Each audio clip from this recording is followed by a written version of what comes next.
connaissances dans le domaine de la blockchain. Il est éducateur Bitcoin et il va nous entretenir sur le thème pourquoi Bitcoin et les actifs numériques attirent-ils autant d'attention dans le monde. Avec vos ovations, vos encouragements, nous recevons M. Milton Bim. Super.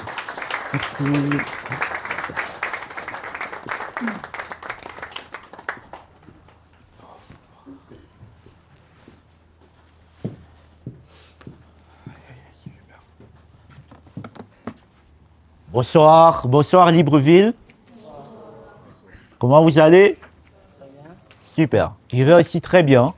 Je suis Milton Bim, je suis du Cameroun et je suis très fier de venir vous parler du Bitcoin aujourd'hui. Si la régie est prête, on va partir avec la présentation, s'il vous plaît. Sur mon thème, pourquoi est-ce que le Bitcoin attire autant d'attention aujourd'hui? En réalité, le Bitcoin vient nous sauver. Nous sauver de quoi? On peut avancer, s'il vous plaît. D'accord. Alors, je vais me représenter encore. Je suis Milton Bim. Je suis du Cameroun. J'ai entendu parler du Bitcoin en 2017. Je travaille dans le secteur depuis 2018. Et j'ai commencé vraiment à interagir avec le Bitcoin en fin 2019. J'ai gagné plusieurs millions en l'espace de 6 ans. J'ai produit plusieurs vidéos sur YouTube. Et je suis là devant vous aujourd'hui pour vous parler du Bitcoin. Bien sûr, je suis toujours en cours d'apprentissage. Parce qu'on ne finit jamais d'apprendre. Vous pouvez voir ici, sûrement vous êtes ici entre je ne connais rien et j'ai déjà entendu parler. Et moi, je suis ici entre j'ai acheté et je contribue à ce projet. Et oui, sur la slide suivante, on peut voir les différents pays que j'ai visités parce que j'ai décidé de m'embarquer dans cette situation. Qu'est le Bitcoin? Slide, s'il vous plaît. D'accord. D'accord. Donc là, j'étais à Dubaï pour la Crypto Expo. On a fait le Burkina, on a fait Kinshasa, on a fait Brazzaville, on a fait le Bénin. On sera encore au Bénin très bientôt. On a fait le Cameroun, bien sûr, et on a même fait Singapour. Donc, on peut avancer aussi, s'il vous plaît, juste avec le Bitcoin, pour vous montrer que ça avance vraiment partout dans le monde. Alors, sur cette formation essentiellement Bitcoin, on va déjà démarrer par savoir c'est quoi l'argent. Si je vous montre ce bout de papier, on le connaît tous, on a la même monnaie en Afrique centrale. Je suis du Cameroun tout comme vous, c'est le CFA. Ce CFA-ci, c'est l'argent fiduciaire. Chaque année, la BEAC imprime des trillions de CFA, des billets comme ça. Et dans des billets comme ça, il y a le vrai et il y a le faux billet. Je suppose qu'ici aussi au Gabon, on sait reconnaître certains faux billets, peut-être par certaines fils à l'intérieur.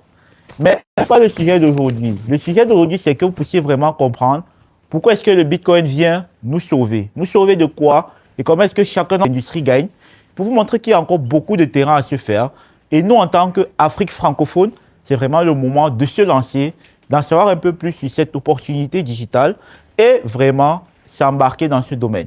Je suis très fier de voir de nombreuses personnes, de nombreux jeunes Gabonais qui sont vraiment intéressés par ce sujet. Est-ce que vous pouvez applaudir pour vous, s'il vous plaît? Next slide, s'il vous plaît. Alors, il faut comprendre une chose. Aujourd'hui, comment est-ce que les riches s'enrichissent encore? Il y a 4 leviers. Il y a l'or, il y a les actions et les business, il y a l'immobilier et il y a le Bitcoin. Chacun d'entre vous ici peut un peu voir comment est-ce qu'on fait pour grandir un pays. Les milliardaires aujourd'hui, je pense du Gabon aussi, ont tous ces actifs-là. Ils ont soit l'or stocké à la maison, soit sur des bijoux qu'ils gardent. Parce que l'or sera toujours un refuge de valeur. Ils ont soit des actions ou des business. Ils vont créer des entreprises qui vont employer de nombreux Gabonais ou de nombreux Africains. Ils ont aussi sûrement l'immobilier. On peut voir là, on était, quand on passait dans la ville, on peut voir des immeubles qui grandissent chaque jour. Parce que oui, l'immobilier est aussi une source de protection financière. Il y a une dernière source qui est née en 2009, et je pense que monsieur allait en parler, qui est vraiment la source refuge que beaucoup de personnes aujourd'hui entrent à l'intérieur. Beaucoup d'États et beaucoup d'individus. Et nous sommes aujourd'hui là pour vous parler de cette 4e façon que vous pouvez protéger votre argent, qui est le Bitcoin. L'or numérique, 21 millions d'exemplaires maximum. On avance, s'il vous plaît. Alors, pour expliquer cela de la meilleure des façons, il faut qu'on explique un concept qu'on appelle l'inflation. C'est quoi l'inflation? L'inflation est tout juste la baisse de la valeur de l'argent. On essaie de nous expliquer que l'inflation, c'est le fait que la monnaie ou alors les biens augmentent en valeur. Non. C'est juste que l'argent perd en valeur. L'argent qu'on a en main perd en valeur chaque jour, chaque semaine, chaque mois et chaque année. Je pense que quand on était là hier, on a essayé de comparer un peu notre niveau de vie au Cameroun et au niveau de vie au Gabon. Et c'était vraiment très compliqué à gérer. La vie est très chère au Gabon. Venant d'un Camerounais, je peux vous dire, la vie est très chère. On a acheté un petit épi de maïs à 200, un bout de plantain à 500 et on était Wanda, comme on dit souvent. On était vraiment étonnés que, c'est aussi cher ici. Et clairement, avec mes collaborateurs, on a pensé peut-être à lancer un business d'importer des choses du Cameroun vers le Gabon. Mais clairement, ce n'est pas ça l'objectif du jour. Juste pour vous montrer qu'on a la même monnaie, mais la vie est plus chère ici qu'au Cameroun en fait. La vie est peut-être plus chère aussi que peut-être à RCA ou à Brazzaville. Mais pour expliquer cela, l'inflation en fait, c'est notre monnaie perd en valeur. C'est le même sac de riz, 50 kilos, qui est toujours là depuis 2010. Mais qu'est-ce qui a fait que le sac de riz, qui coûtait par exemple 10 000 à l'époque, aujourd'hui ça coûte 20 000, le même sac de riz. C'est le même stylo à billes, c'est la même bouteille d'eau, c'est le même bout de pain. Mais les prix ne font que augmenter. C'est quoi la raison? La raison est simple, c'est l'inflation. L'inflation, c'est juste votre argent perd en valeur tous les jours. Ce n'est pas de votre faute, c'est comme la gravité. Que vous le voulez ou pas, votre argent va perdre en valeur. Nos parents, quand ils achetaient les terrains, c'était moins cher. Aujourd'hui, ça devient de plus en plus cher. Pourquoi est-ce que ça devient de plus en plus cher? Parce qu'une simple raison, on ne va pas créer plus de terrains dans le monde. Mais la population ne fait que grandir. Vous voyez? Donc, ça deviendra de plus en plus cher. Alors, quel actif bat le mieux l'inflation? On vient d'expliquer là, c'est quoi l'inflation. Et quand on comprend vraiment l'inflation, on se dit, OK, si je garde mon argent ou que je fais quoi avec mon argent, ça va toujours perdre en valeur. Et on vient de voir précédemment comment est-ce que les riches protègent leur argent de l'inflation. On a vu 4 moyens. On a vu, ils achètent de l'or, ils font des business, ils construisent l'immobilier. Et le 4e point, c'est le Bitcoin. Maintenant, on va voir là, parmi ces 4 points de l'inflation, quel est l'actif qui bat le plus l'inflation? Parce que tout le monde ici veut rester bien. Tout le monde veut vivre une belle vie. Aujourd'hui, le Bitcoin vient vous permettre de battre l'inflation. Vous gagnez de l'argent durement chaque jour. Vous sortez le matin pour travailler et quand vous rentrez, vous êtes fatigué. Pour certains d'entre vous qui ont des enfants. Vous épargnez en banque, mais après 6 mois, après 1 an, même le rendement que vous avez est battu par l'inflation. Parce que les prix augmentent. Donc, on va voir là quels sont les actifs qui battent l'inflation. Un compte bancaire aujourd'hui, je pense dans la zone CEMAC, c'est environ 2 à 4% l'année de rendement, d'intérêt. Donc, si vous avez mis 1 million, en fin d'année, vous aurez peut-être 4 000, qui fait 1 million 4 000. Est-ce que ça bat l'inflation? Rarement. Parce que l'inflation sur la zone CEMAC, l'année dernière, c'était à 6% pour toute la zone. Je ne sais pas pour le Gabon précisément, mais pour toute la zone CEMAC, c'était à 6%. Donc, si vous aviez mis de l'argent en banque, vous n'aurez pas battu l'inflation. Donc, l'argent que vous aurez eu en fin d'année ne vous aurait pas permis de pouvoir acheter les choses que vous pourrez acheter en début d'année. Est-ce que ça ne bat pas l'inflation? Oui. Maintenant, l'or physique. Aujourd'hui, l'or physique ne fait que monter en valeur parce que c'est l'actif qui est très rare aussi et tout le monde veut acheter de l'or. Est-ce que l'or a battu bien souvent l'inflation? Souvent, parce que le rendement moyen de l'or est de 7%. L'immobilier, par contre, ça bat généralement l'inflation. Dans mon pays, quand tu commences à travailler, la première chose qu'on te dit, c'est d'acheter un terrain. C'est ça que mes parents m'ont dit quand j'ai commencé à travailler. Acheter un terrain, pourquoi? Parce qu'on veut que tu sois un bailleur, parce que tu auras des locataires. Et c'est ça qui est bien maintenant dans l'immobilier. Et quand tes locataires vont te payer de l'argent chaque mois, ça pourra te permettre d'assurer une meilleure vie. Donc, on peut aussi voir ça dans l'immobilier qui bat généralement l'inflation. Oui, ça dépend des années et ça dépend si vous avez un bon bien locatif. Parce que si vous construisez dans une mauvaise zone, vous n'aurez pas de locataires. et votre maison va rester vide, vous n'aurez pas d'argent et vous ne pourrez pas battre l'inflation. L'immobilier aujourd'hui tourne entre 8 et 12% par an. Et oui, ça bat souvent l'inflation. Mais le problème avec l'immobilier, c'est qu'il faut un capital élevé. Beaucoup de Gabonais aussi, j'ai essayé de me rechercher, n'ont pas de terrain. Beaucoup louent. Donc c'est très compliqué pour un Gabonais lambda d'avoir un terrain et de construire dessus parce que le capital est souvent très élevé. Et on parle aussi du quatrième point qui est la bourse, acheter des actions en bourse. J'ai acheté des actions d'une entreprise, je pense récemment, on a eu BGFI du Gabon qui est entré en bourse. Est-ce que vous avez pu acheter cette action? Peut-être pas, l'action coûtait 80 000. C'était très cher pour le Gabonais lambda qui peut-être ne touche pas cette somme-là.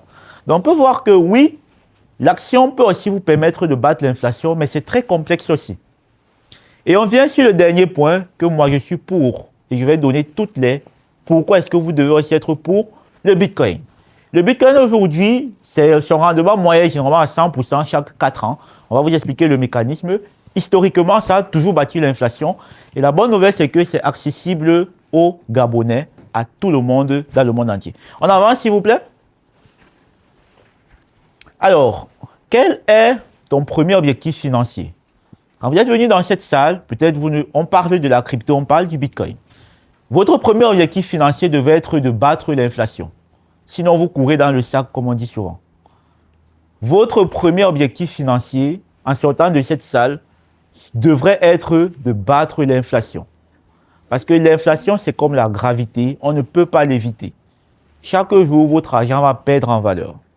Donc, si je sais que chaque jour, quand je me réveille pour aller travailler et que j'ai 300 000 à la fin du mois, mon premier objectif serait qu'en fin d'année, si je gagne quel montant, est-ce que ce montant-là peut me permettre d'avoir battu l'inflation? Parce que si je ne bats pas l'inflation, je vais toujours subir la hausse des prix sur le marché. Je serai toujours en train d'acheter les choses pour survivre en fait. Donc, je n'aurai pas battu l'inflation. Et pourquoi est-ce que les riches ne subissent pas l'inflation? Parce qu'ils gagnent plus que le taux de l'inflation. Donc, si aujourd'hui, chaque année, je gagne par exemple 25% et que l'inflation est 7%, bah, j'ai battu l'inflation. Aussi simple que ça, ce sont les mathématiques simples. Donc, mon premier objectif aujourd'hui devrait être de battre l'inflation. 1, je dois calculer ma perte annuelle. Mes économies fois le taux de l'inflation. Chacun d'entre vous connaît combien il gagne par mois, connaît combien il gagne par an. Donc, vous devez pouvoir calculer votre perte annuelle. Parce que si vous n'avez pas encore battu l'inflation, en fait, vous êtes dans le négatif. Vous n'êtes pas à zéro, vous êtes à moins de zéro. Et c'est pour ça qu'on suffoque souvent dans la vie. Parce qu'on n'arrive pas à gérer les quatre bouts. Les deux bouts, en fait, excusez. Donc, vous devez pouvoir calculer votre perte annuelle. Deuxièmement, vous devez trouver le bon actif à utiliser pour vous permettre de battre l'inflation. Donc, si vous êtes déjà à négatif, votre premier objectif devrait être de revenir à zéro, battre l'inflation au même niveau que l'inflation, et maintenant de dépasser cette inflation-là. Et qu'est-ce qui bat l'inflation? Est-ce que c'est le Bitcoin? Peut-être oui, on le verra en fonction de ce qu'on verra. Alors, la troisième chose que vous devez faire, c'est d'agir avec discipline. Il faut avoir la discipline aussi. Vous gagnez votre argent durement, il faudra que vous puissiez profiter de cet argent-là aussi de la meilleure des façons.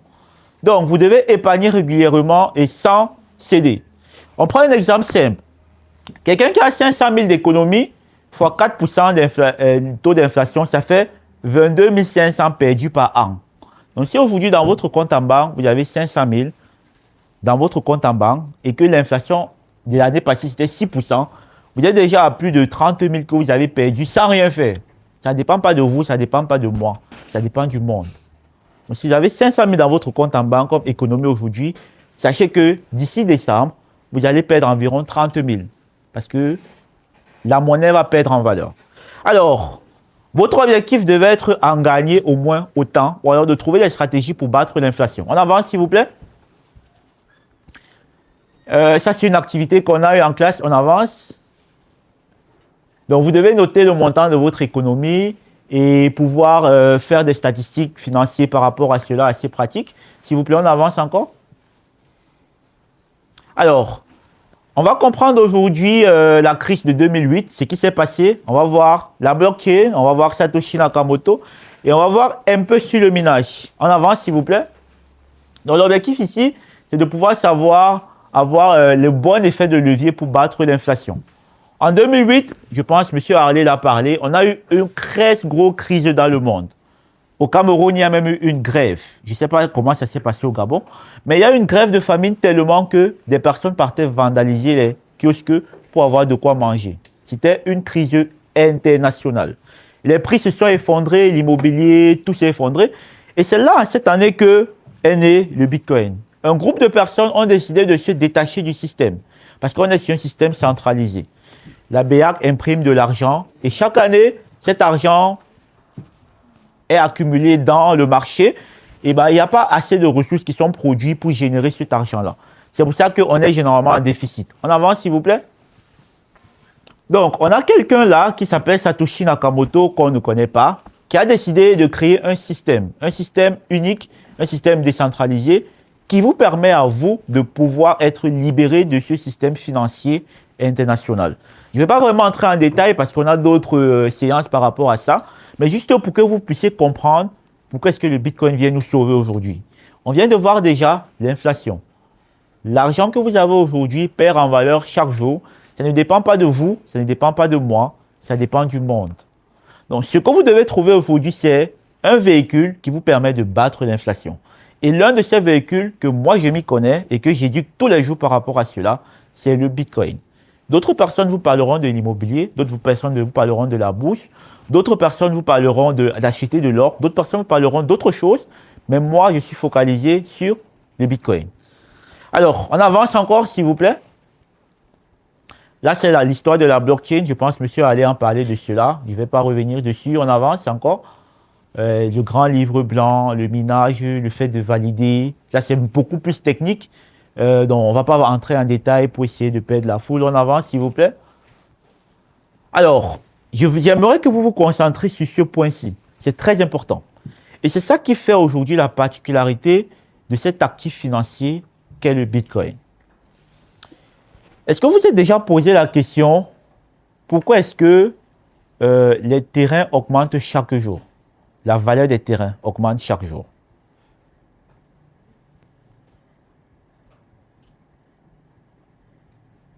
Personne ne s'est posé cette question.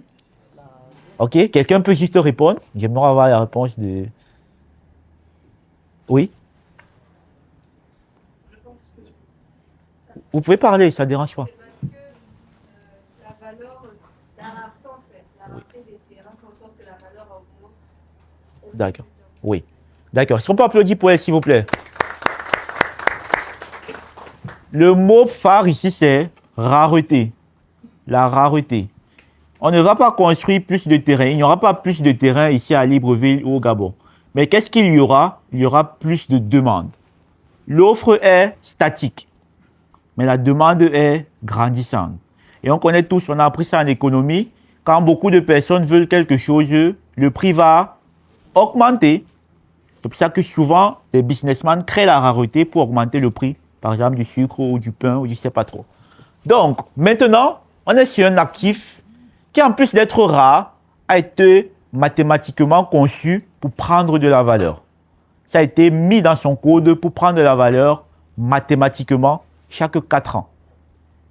Pour expliquer ça de manière simple, imaginez qu'aujourd'hui, vous avez lancé votre business. Vous vendez par exemple des perruques. Je vois de très jolies Gabonaises avec ce type d'actifs ici.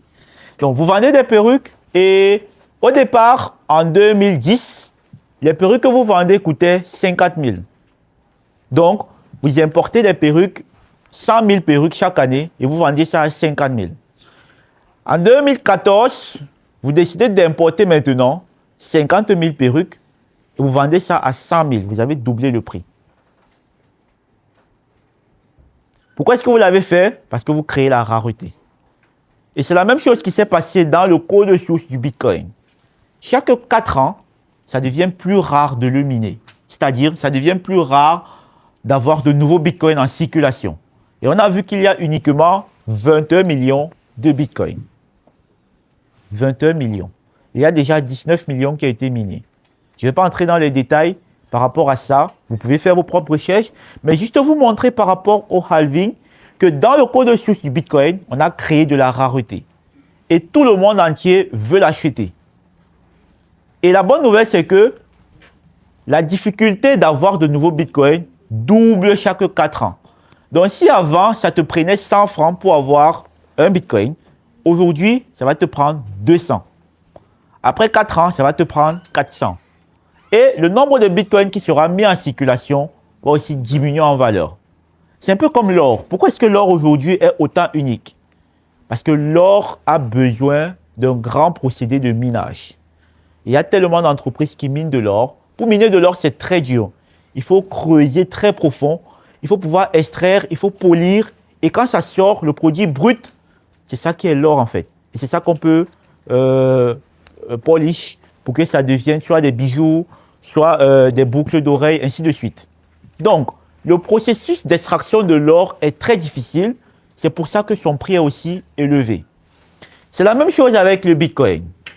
En 2009, chaque 10 minutes, ou alors chaque 10 minutes, il y avait 50 Bitcoins qui étaient minés. Après 4 ans, ça devient 25. Après 4 ans, ça devient 12,5. Après 4 ans, ça devient 6,25. En 2024, c'était 3,125. Et on attend le prochain halving en 2028. Dans 2 ans. Juste pour vous montrer, ça c'est de manière globale, ça devient de plus en plus rare d'avoir des nouveaux bitcoins en circulation. Et un actif qui est rare va continuer à prendre de la valeur, que vous ne le voulez ou pas. Et un actif qui est rare et qui est convoité par tout le monde entier, ce n'est pas justement seulement au Gabon, ce n'est pas au Cameroun, il y a des États qui achètent du bitcoin comme réserve stratégique. On en parlera encore tout à l'heure. Les États-Unis ont décidé d'acheter du bitcoin pour garder. Comme les États-Unis ont un coffre-fort, une réserve d'or, il y a aussi une réserve de bitcoin. Dubaï a une réserve de bitcoin, El Salvador a une réserve de bitcoin. En fait, les grands États du monde ont des réserves de bitcoin parce qu'ils ont compris que c'est l'or numérique. C'est la prochaine révolution du monde et c'est rare. De la même manière qu'ils ont des réserves d'or physique, ils ont des réserves du bitcoin. Et imaginez qu'un État très grand, avec des personnes qui ont fréquenté, qui sont très bien poussées, pour assurer la pérennité de cet État-là, achète du bitcoin. Qui sommes-nous, individus, pour ne pas le faire? Qui sommes-nous pour ne pas avoir une partie de notre épargne en bitcoin? Parce que c'est l'actif le plus rare qui existe sur cette terre. Et quand on a l'actif devant nous, un actif qui est très rare, la première chose qu'on doit faire, c'est de se documenter sur cet actif-là.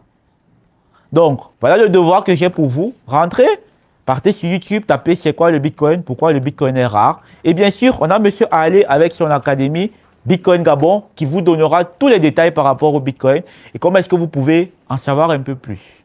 Prenez le temps d'apprendre. Et c'est ce qu'on met vraiment en avant. Apprenez sur cette technologie et vous verrez vraiment pourquoi est-ce que c'est magnifique de l'avoir et comment est-ce que vous serez avancé par rapport aux personnes autour de vous. Et premièrement, comment est-ce que vous pourrez battre l'inflation. Donc, on va avancer s'il vous plaît. On a parlé là du mécanisme qui fait que le Bitcoin est encore de plus en plus rare. Maintenant, on va faire la comparaison entre le CFA et le Bitcoin. Et pour faire cette comparaison, je prends généralement cet exemple simple. Quelqu'un qui est en France, qui a 1 euro, et vous qui êtes au Gabon, vous avez 10 000 francs. Ou alors vous avez 1 franc. Il vous faut combien de jours pour avoir 1 euro? Si vous gardez 1 franc chaque jour. 650 jours. Très bien. 1 euro coûte 650 francs CFA. Donc, si vous avez 1 franc et lui il a 1 euro, il vous faut 650 jours pour avoir 1 euro. 650 jours, c'est plus de 2 ans. Donc, si vous gardez 1 franc chaque jour, il vous faut plus de 2 ans pour avoir 1 euro, la monnaie de la France. On peut voir le gros décalage qu'on a. Très grand décalage. Est-ce que vous voyez un peu pourquoi est-ce que c'est important de vous intéresser à l'argent? Parce que tous les jours, on a de l'argent devant nous, mais on ne comprend pas le gros problème qu'il y a derrière. C'est que quelqu'un qui est né à Paris ou à Londres ou à New York, de manière très simple, sur le plan financier, il est 10 fois loin que nous. Parce que ce que vous allez épargner pendant 2 ans, 650 jours, bah lui là, à l'instant, 1 euro, 1 dollar, 1 livre. Et la bonne nouvelle, c'est que vous pouvez trouver une alternative aujourd'hui pour être au même niveau que ces personnes-là. Et je pense, M. Allais l'a encore dit, un bitcoin au Gabon est égal à un bitcoin à Paris, un bitcoin à Londres, un bitcoin aux États-Unis, parce que ce n'est pas une monnaie qui nous différencie. On a la même monnaie. Un lingot d'or que vous avez au Gabon est égal à un même lingot d'or à Paris, est égal à un même lingot d'or à France, est égal à un même lingot d'or à New York. Est-ce que vous comprenez un peu les mécanismes derrière où les riches gardent leur argent? Parce qu'il faut être au même niveau que le monde. Et aujourd'hui, on n'est pas au même niveau que le monde parce qu'on a un problème de notre monnaie. Et notre monnaie est produite par qui? Bah, pas la France. Le CFA est produit par la France. Donc, on va maintenant partir sur une comparaison, une bataille entre le franc CFA et le Bitcoin pour voir quel est l'outil qui peut nous permettre de battre l'inflation. Alors, la première des choses, c'est l'émission de la monnaie. Chaque année, la BAC imprime des trillions de dollars de francs CFA, autant pour moi. Chaque année, on imprime de l'argent. L'argent qui est distribué entre nos 6 États, le Cameroun, le Gabon, le Tchad, la RCA et Brazzaville. Donc, l'argent du franc CFA est illimité et c'est la BA qui décide. Par contre, le Bitcoin, on a vu c'est uniquement 21 millions. Il n'y a pas plus, il n'y a pas moins. C'est gravé dans le code. Deuxièmement, c'est le contrôle. Les banques centrales et les États, y compris la BEAC et la COBAC que vous avez ici, c'est eux qui contrôlent notre argent. Si vous voulez faire un virement à l'étranger, bah, ça ne va pas passer. Si vous voulez faire un virement de votre mobile money vers quelqu'un au Cameroun, bah, on peut le bloquer. Parce qu'il faut faire des preuves. Donc, c'est contrôlé par quelqu'un. Par contre, le Bitcoin, c'est personne qui le contrôle, c'est décentralisé. Le troisième point, c'est l'inflation. Aujourd'hui, chaque année, votre monnaie est dévaluée. Ça perd en valeur. Parce qu'il y a de plus en plus qui est imprimé. Donc, plus on émet dans l'économie et il n'y a pas de valeur qui est créée, bien sûr que la monnaie va perdre en valeur. Par contre, le Bitcoin est anti-inflationnaire. Dans le code, c'est que chaque 4 ans, il y a moins de Bitcoin qui entrent en circulation. Cinquièmement, c'est la transparence. Le franc CFA, c'est très opaque. Vous recevez juste de l'argent physique et tout, les billets de banque, ainsi de suite. Par contre, le Bitcoin, c'est 100% public sur la blockchain. Je pense qu'on a fait une capture ici pour montrer combien de transactions passent. Donc, tout est visible. Sixièmement, c'est l'accessibilité. On a demandé tout à l'heure qui sont ici qui ont des comptes bancaires. Certains ont levé la main, d'autres pas. Et juste pour vous donner une information, le taux de bancarisation en Afrique francophone est très bas. Parce que pour avoir un compte en banque ici au Gabon, il faut beaucoup de documents à fournir. Très compliqué. Par contre, avec un Bitcoin, vous avez juste besoin de votre smartphone, et tout le monde ici a un smartphone, et une connexion Internet. Et tout à l'heure, on va faire une présentation sur comment est-ce que vous pouvez créer votre premier wallet Bitcoin et acheter vos premiers Bitcoins étant au Gabon. Et sixièmement, on a le rendement sur 4 ans. On va parler là de l'inflation et tout. Vous perdez 16% de votre pouvoir d'achat, ça c'est le plus minimum, en fonction de s'il y a 4% de taux d'intérêt chaque année et on fait x4, ça fait 16% sur 4 ans. Par contre, le Bitcoin, c'est historiquement x4 ou x10 chaque 4 ans. Parce que la valeur ne fait que augmenter mathématiquement. Donc, on peut voir là, sur cette comparaison que vraiment le franc CFA, ce n'est pas à garder. Il y a d'autres sources d'actifs où on peut sécuriser notre argent. On a parlé de 4. L'or, les business, l'immobilier et le Bitcoin. On avance, s'il vous plaît. Alors, comment acheter le Bitcoin au Gabon? Ne vous inquiétez pas, on en parlera tout à l'heure. Et je pense que c'est la fin de mon intervention. Merci beaucoup à tous et on se voit très vite. Merci beaucoup. Alors, je vais juste terminer par ceci. Là, c'est une clé trésor. On en parlera.